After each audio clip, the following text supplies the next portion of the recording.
going on, everybody? It's Hump Day. You know what that means. Time for that Wednesday wind-up. I'm Ron. This is Rube. Say what up, Rube. What's going on? Wednesday wind-up time. We're going to hit you with a few quick topics, let you know what's going on around the sports world, and we got a wine for you. All right, so to start it off, let's jump right into it. What type of wine are we sipping on today? All right, today we got Alamos, a red blend, Mendoza, Argentina. Wow. This is a 2020 red blend. Red blends are more on the drier side. It's not a sweet wine. If you like sweet wine, you can go look at the one we did last week with the sangria. That's a sweet wine. Red blends are more of a dry, maybe semi-sweet. We're going to take a little sip of this, let y'all know how it is. We'll get back to you with it. All right, man. Let's do it.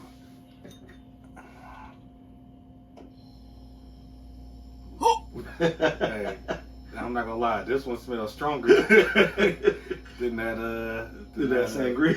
Yeah. God. Hey, my cousin last week, the one that we sipped last time, that Caprica, Caprica, you call that horny juice, because all the girls just sip on that. Right. Yeah. All right, cheers up. All right.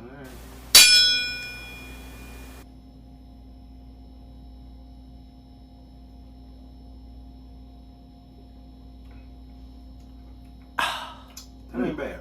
It's not. Now this, I can do way faster than that one we had last time. Because the one we had last time, it tasted too strong. Like somebody was trying to force that alcohol taste. Right, yeah. This, on the other hand, I felt like if I sip this with like a nice steak or something nice like ribeye. that. Yeah, it seems like it's more refined. Yeah, more grown up. More dinner quality wine. Yeah. Not trying to get you turned. Right, It's yeah. like a grown-up type of wine. Right. I know that was a horrible take on how the wine tastes. Again, I'm not a wine connoisseur. It don't taste like what you have on church on First Sunday, that's for sure. No, yeah, it's more of a dinner wine. Something you will sit with your lady. A wine down. It's a wine down wine. And I'm getting notes. So like I get the oak and I get the strong olive pull from it. And it's a good wine though. It ain't nothing. It ain't nothing that's gonna be like, oh man, think I'm gonna have a hangover or gonna knock you out or nothing. Yeah. So it's definitely a chill type vibe with that. Yeah. And I feel a little bit of burn. It's a little strong. It's nothing overwhelming whatsoever. Right. And again, it really feels like a dinner wine, something that complements you reading something else. So if you like red wines, I recommend the Alamos. You can find it 2020 red blend. It's a pretty decent wine. First news we got for the week, there has been major waves, finally, in the NFL world in Cleveland. Announced earlier this afternoon, Baker Mayfield is no longer a member of the Cleveland Browns. After only 4 years, the number one draft pick has been traded to the Carolina Panthers. Thank you, Baker, for all your service. Right. However, goodbye and good riddance. What you think about Baker going to Carolina? I think it was time. It was time to get that burden off of the Browns, especially with us knowing what's about to come down the pipe for Deshaun with the decision day coming up for him. I think it gives Brissett a little more leeway to do what he got to do. Stefanski more leeway to do what he got to do. Take that burden off of Barry, and we ready to roll now. We can talk some football. Yeah, because this is definitely the first step. We still need to go ahead and get this suspension or lack thereof, whatever it's going to be. We need to get that out the way for Deshaun. Yeah. But this definitely eases the tension because no matter what anyone else says, had we got to training camp and Baker had to show up to training camp, they can't excuse you from training camp like they did minicamp. Right. So had we got to July 30th and Baker was still on the roster, it'd have been real awkward. Yeah, you know it what I'm would. saying? And man, it's like you got your new girlfriend and your ex just walked in and they ain't never met for the first time. And you're like, hey, how's it going? Right. Okay, gotta go. So yeah, I'm glad we didn't have to deal nothing with that. And then also, people kept on alluding to it like it was like a less than 1% chance, but there were people that were saying if Deshaun ended up getting suspended for the whole year, that since Baker was still under contract, it was under his best interest to show he still had, he still had the mojo, he still had the juice, he could still play quarterback for him to show up and be a professional. Again, that would have been a very awkward situation, and I'm glad we do not have to deal with that. Right. Whatsoever. Yeah, that take a lot of, like I said, take a lot of burden off Brissett. off the coaching staff, and also off the GM. What that does do, though, is come early September, if you did not know, the Browns' first regular season game, they are going to Charlotte to play Carolina Panthers. Man, when you talk about, it might be a Monday nighter. It went from a trash game at 1:00 to, hey, you mess around and let Deshaun not be suspended, you might see Nancy Romo on the call for that one, because you know Baker's going to be coming with a chip on his shoulder. Mm-hmm. You know he's going to feel like he got something to prove. I was over there arguing with some friends in the group text that this is a must-see TV game. Yeah. They were arguing why, because they don't feel like Baker's that, you know what I'm saying, it wasn't that deal. But I'm like, the rivalry renewed. Like, you know Baker's going to come out there trying to ball. Plus, there is a lot, not just Baker, there is a lot of ex-Cleveland Browns that play for Carolina Panthers. Yeah. Like, Hollywood Higgins plays for the Panthers. Like, so even just right there, could you imagine that, let's say the Browns is up 17-13, and it's the fourth quarter, and next thing you know, on that final drive, by some miracle, Baker hits Hollywood Higgins. Can you imagine, though, that red carpet that'll be walked down in Carolina? Yeah. Baker would roll that thing out, end zone to end zone. Hollywood will pick up that bag and start walking. Like, could you imagine that, though? Like, I wonder if Hollywood feel like he got something to prove because he really wasn't getting playing time last year. Then, like, it's just so many dynamics to that. Yeah, there's a lot of storylines that's going to be behind that. And also, I think it'd be ramped up if Deshaun do play, because, like, Deshaun going to have a chip on his shoulder, like, y'all ain't believe me and all this crap, and now let me go out here and show y'all what I'm made of. I didn't get to play last year. Yeah, it's going to be... it's going to be either way you slice it. Right. Even if Brissett is out there. Yeah. Because, like I said, there's also other players. I want to say Austin Corbett, the lineman that we used to have, I think he ended up getting traded to the Rams. I believe he's on the Panthers coaching staff. I know you remember Ray Horton, all defense coordinator. He's on Carolina. Like, anywhere you look, there's ex-Browns that play for Carolina Panthers. Plus, will there be any bickering on the sidelines? Because, you know, Robbie Anderson said he didn't want Baker. Right. And now he tried to walk that back a little bit and say, like, you know what I'm saying? No, I was cool with Darnold, and I didn't want to put that on my quarterback and that. But it raises one more final question. In 2018, when these quarterbacks were coming out, they were almost trying to peg it as like the '85 draft or the draft with Roethlisberger and Phillip Rivers, and how they felt like all these quarterbacks were coming. And Eli.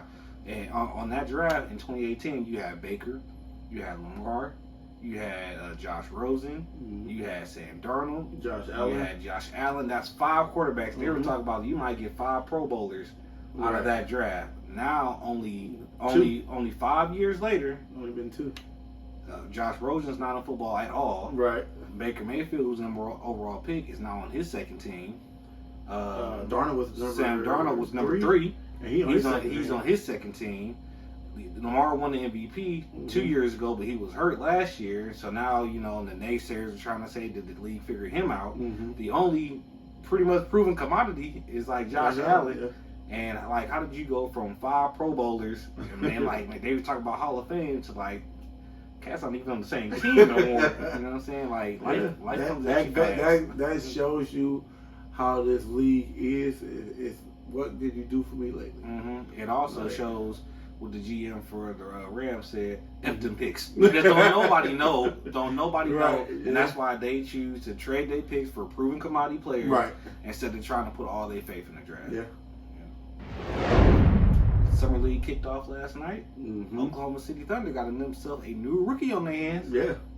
And they calling him a unicorn already. I don't see unicorn. But he had a pretty damn good game. But have you ever seen a unicorn? No. But yeah, Chet been out there. He played a great game. It's not very good. He played a great game. 23, 6 and 4, 6 rebounds, 6 blocks, 4 assists. And said he was coming to break the record for blocks. He was surprised he only had 6. Yeah. He did his post game interview. He was saying, "Oh, don't worry about it. I'll break that next time." Right. So, So I think he's still gonna have some bumps in the road. This is you really just playing against players that's coming from the G League and draft picks right now of this year.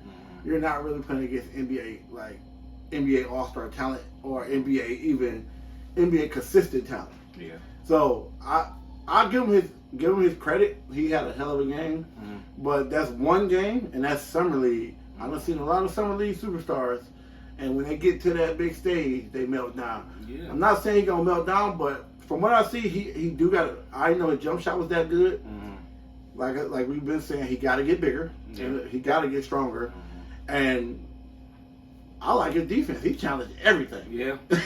So with that being said, I'm anxious to see if he can stay out of foul trouble later on. Yeah. Because he's so aggressive on defense, you don't want to get scored on. Right. So you might be susceptible to the pump fake later on, and then once you get some tape on him, bird. Yep, got him a bird. Next thing you know, 2 minutes into the game, 2 fouls, he be sitting right on the bench next to the coach. Yeah.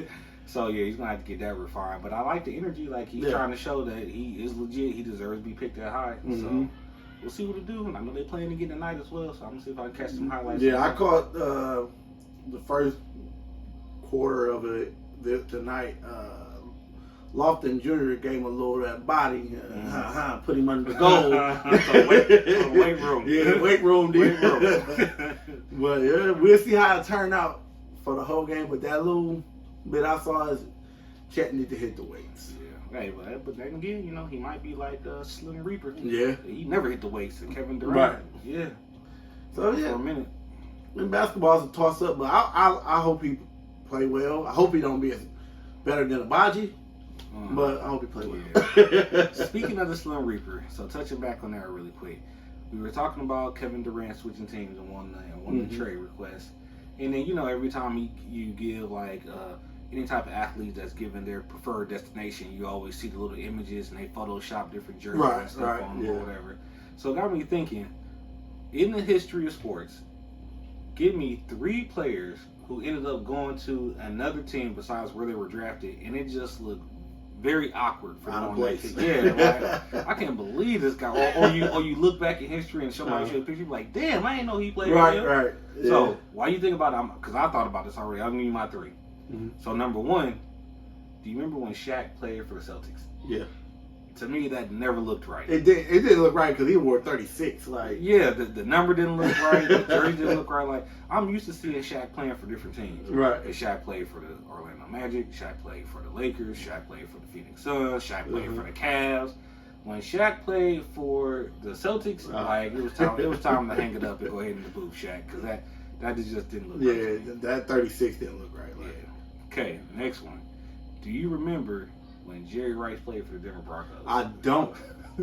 I do not. I remember for the Seahawks, but I don't remember the Broncos. Damn, I forgot about the Seahawks. Yeah, that would. To tell the truth, Jerry Rice would look right in no jersey besides 49ers. I liked him. He looked good in silver and black. Yeah, because you like the Raiders. I know you say that because you're a Raider fan. He ain't look right with the Raiders neither. Because then when he went with the Raiders, he tried to have them little dreads or whatever. Had the little baby predator locks going on. Yeah. Nah, he didn't look right in I did but not remember him with the Broncos. Yeah, he had a cup of coffee in there. It wasn't a long ride. And the last one, which is the most egregious to me, when it was really time for this dude to hang him up, right before he started with Dancing with the Stars, do you remember Emmitt Smith with the Cardinals? Yeah.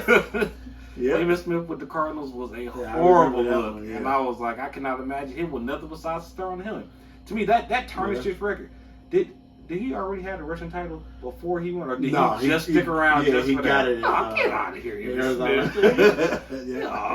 No, that's right. Yeah, he should have went ahead and rolled it out. Yeah. And if you didn't get it with the Cowboys, you should have. Yeah, because he damn sure didn't look right with that uniform. What you got? My 3, I got Dominique Wilkins with Boston and the Clippers. Ooh. Yeah, like he wore 12 with the Clippers. That's how bad it is. Wow. Like I was like, it'll look right unless you got the Hawks uniform on. Like in the old school Hawks uniform at that. Not even the one with the big hawk across the chest. Right. Like the old one with just had the little dude look like Pac-Man. I forgot my other 2, but Dominique Wilkins for sure. And then it was crazy because you see Clippers, and this one Clippers was leaving San Diego, going to Los Angeles. So that was like they first go around, and it was like, what the heck is he doing? And then I got, bear with me. So I got some honorable mentions while you pull that up. What about Never Look Right for Me? What about when Allen Iverson played for Detroit? Right. Oh, didn't you have Rasheed Wallace? Wallace? Rasheed Wallace with the Hawks. Do y'all remember that one-day trade? He got traded to the Hawks, played one game, then got traded to Detroit. Oh, I didn't know that. I didn't know that. Because I always remember him with Detroit and with the Blazers. Yeah. I didn't know he played with anybody else in between. And then he played with, you remember he played also, even Rasheed Wallace with the Celtics did not look right. And the Knicks. I don't, like, Rasheed Wallace didn't look right besides Detroit and Portland. Yeah. And then I got Primetime himself wearing 37 with Baltimore. Baltimore Ravens, yeah. I was like, no. That didn't look right either. Yeah, Dion with the Ravens like, didn't look right. And shoot, while we talk about the Ravens, Ed Reed with Houston Texans. Oh, yeah. That didn't look right to me neither. Yeah. That didn't look right to me either. Yeah, it was like, You look at people like Antoine Jameson with Dallas, like, people don't remember, like he didn't look right in Dallas. Antoine Jameson with the Cavs didn't look right. Sean Kemp with Cleveland didn't look right. Sean Kemp with Orlando didn't look right to me. That's when he was big, Sean Kemp. Horace Grant with Orlando when he went from the red goggles to the blue goggles. He used to play for the Bulls and then he went to the blue goggles. Yeah. Okay, now on the flip side, what are give me your top 3 players who are synonymous with the team, who never change franchises. Mm-hmm. So that means you can't use Mike because Mike played for the Wizards. Right. Clearly, you can't use LeBron. You can't use Joe Montana because he played for the Chiefs. Yeah, you can't use Brett Favre because he played for the Vikings. Vikings and the Jets. Yep, Vikings and the Jets. So who's your top 3 players? My who only 3 play for one team. Single franchise players. Mm-hmm. Number 1, Kobe, of course. Yeah. Kobe Bean, Ray Lewis, mm-hmm. and Derek Jeter. Yeah, Derek Jeter with the Yankees. Yeah, like Derek Jeter is synonymous with the Yankees. I don't think nobody else could ever wear 2 with the Yankees. Like they shouldn't. Like that. So for me, I mean, I can do almost all sports, basketball off the rip, and it seems like it's the older generation. Right. I honestly don't think with this new generation. Oh no, it's not gonna happen. That it will never happen again. Like I can't see besides. And I can't even say that because he's so young. I was about to say maybe Booker would never leave Phoenix. Nah, I can see him leaving. Dame might be the closest. I don't see Dallas getting rid of Lucas. Because they kept Dirk. Yeah. So that was one of my ones. Yeah, I think Dame would probably be another one, but anybody else, I can't think of nobody else. That's never going to leave the franchise. And so my players for basketball are old school. Mm-hmm. Isaiah Thomas with the Pistons. Yeah. Larry Bird with the Celtics. Yep. Magic Johnson with the Lakers. Yep. Those 3 for me. Like you can never ever imagine them in any other jersey besides them. Yep. They are that franchise. Mm-hmm. Like for football, for me, it's Aaron Rodgers with the Packers, and we was very close to seeing him. You almost saw him go. It's something else, but I can't see him ever. I couldn't imagine him ever in playing another jersey besides the Packers. And I can't remember what else it was for football. I mean, clearly Joe Thomas for the Browns. Mm-hmm. And really, that's all I can think of for football. But, what about Lawrence Taylor? Yeah, with the Giants. Yeah, I couldn't see him playing. Yeah, I'm trying to think of something newer though. Oh, newer players. And it really seemed like it's on the quarterbacks because any other position is really interchangeable. Or a lineman. Yeah. Like, I was surprised, like, when Jeff Saturday left. Left the Colts. And went to Green Bay. I was like, what? Yeah. It's really only quarterbacks. Like, you can't even, when you think about it, you can't even say that about Tom Brady. Because Tom Brady played for even Peyton Manning. Who would have thought Peyton Manning would have left the Colts? Yeah, like, Peyton Manning. Yeah. Oh, Andrew Luck. He stayed with the Colts his whole career. Andrew Luck, I swear. That's for a whole other topic. I swear that's the most overrated. That's one of the most overrated athletes. You know what? Next Wednesday wind up, we kicking off with most overrated athletes. and Andrew Luck, I'm letting you know now, preview for next week. Andrew Luck's on top of my list. Andrew Luck's on top of my list. I don't know who on my list, but we'll figure it out. Yeah. If we left anybody out for the jerseys who looked awkward in different jersey, or players who's synonymous with the franchise, make sure y'all let us know. Keep on checking back for the sports updates when we hit you with the Cousins and Cocktails podcast over the weekend. We'll have more information on the Browns, the compensation for Baker Mayfield, any Deshaun Watson updates, and any other basketball free agency moves that might happen to go down. Right. And any topics you want us to hit on, hit us up in the comment section below. Hit us up on Twitter, Instagram, and y'all have a good one. Call it a day. Call it a day. Sip it nice, sip it slow. Tell them Cousin Cocktails told you so. There you go.